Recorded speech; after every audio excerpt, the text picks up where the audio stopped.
Heidi Peters, sitting volleyball.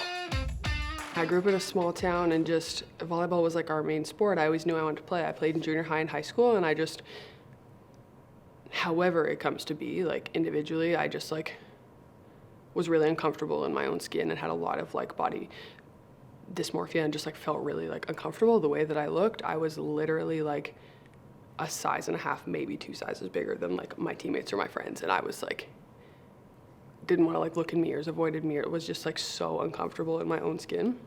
Yeah, when I lost my leg to bone cancer, that's like what people focused on. They weren't like focused on like my size anymore, like what I look like it wasn't about my skin. It's like about my disability. And like people have different stories, like, oh, they were bullied as a child because of their disability. I'm like, it's the opposite. Like people were like, oh, you're so cool, you're disabled. Like it was just like the hometown like star. Now I'm a Paralympian, but that's kind of what the focus shifted to. So those issues I think went away like a little bit. It took a while to be comfortable like acquiring a disability at a young age, but like starting sitting volleyball almost from right when I was done my treatment, I was 18, just becoming like part of a group of women, of female athletes playing a sport again, all with different bodies, with different like life experience, different walks of life. There was so much like experience and knowledge. I found out about sitting volleyball from my teammate Joanne Wong, and I know that her like life goal as a child was to be an Olympian, and then after her disability was to be a Paralympian. So that language was kind of around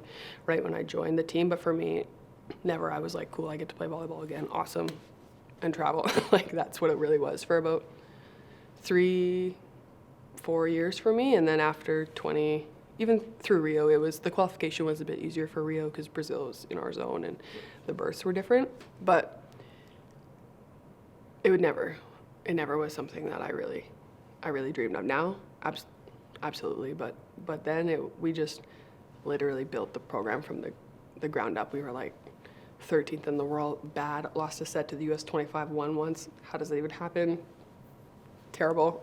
Like we were so bad, and now we're 3rd in the world, 2nd in world championships. Like, yeah, it's not something I saw coming, but it just feels like we're barely scratching the surface. I think the biggest turning point like just happened, like getting 2nd at world championships, being a team that's expected to win now and be in that position is like huge. I'm like, oh, we're here. Like this is what it feels like to be a top team, to be like the gap is like this close with the USA to beat them. Like it's really just who shows up that day. It's not like hopefully we can push them. It's like, no, we can beat them now. Like we can beat Brazil. Like we have that skill level. It's just about showing up and competition experience and really just pressure management and stuff. So I would say since I've been part of the program, the biggest change is having Nicole as our head coach. I think that really was a catalyst for our program.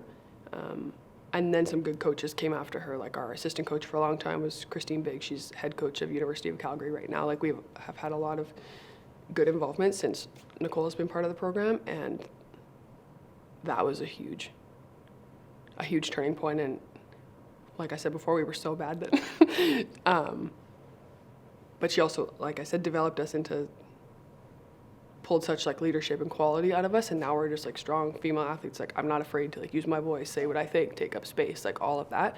And she actually really believes in athlete-led culture. So that's really what we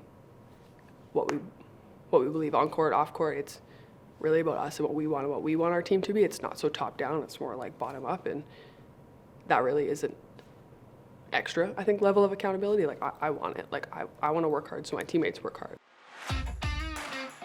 Why did you decide to get involved with athlete advocacy? I decided to get involved because, I mean, honestly, I'm actually taking my Bachelor of Arts, double majoring in political science as one of my majors. So I'm kind of just naturally interested in politics and policy in general and how things work. And the longer I've been in parasport, I just see and understand like the structures that are in place. I want to know like why things are done, and I find that all very interesting. So getting involved in the World Paravolley aspect is also interesting. There's so much room for growth. I mean, I'm doing my Bachelor of Arts in psychology and political science double major. I went back. 2 of my assistant coaches are doing their PhDs in counseling.